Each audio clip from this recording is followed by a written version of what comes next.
In a previous video, we unpacked Solomon's remark that a brother or sister offended is harder to win than a fortified city.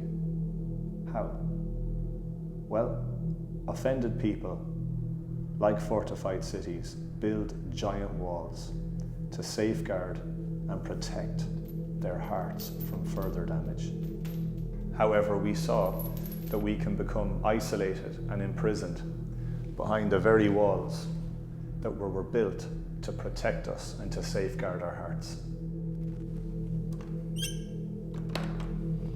And there are many other consequences to offense and unforgiveness. Anytime I harbor hurt, I walk out of God's will for my life. Anytime I retain resentment, I halt my happiness. Anytime I breathe in bitterness, I suffocate my spirit. Anytime I internalize anger, I harm my own health. If I hold a grudge, I'll hurt not just myself, but other people too. Anytime that I won't let go of an offense and I live in unforgiveness, I act like I don't believe in God.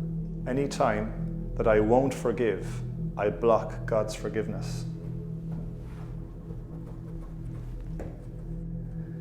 A friend remarked that unforgiveness is like drinking poison, but expecting the other person to die. You know, so many times when we are offended, when we suffer an injustice, and we become offended and bitter and resentful, we hope that karma or justice will get the other person and that they'll suffer and that they'll be imprisoned for their offense. But more oftentimes than not, as we stay in bitterness and resentfulness, it's us who suffer. The resulting pain from offense and unforgiveness becomes a barrier that separates us from a God who wants to heal us and from the people around of us who love us. Instead of being trapped and imprisoned by offense and unforgiveness, let's learn to live God's way, free and forgiven.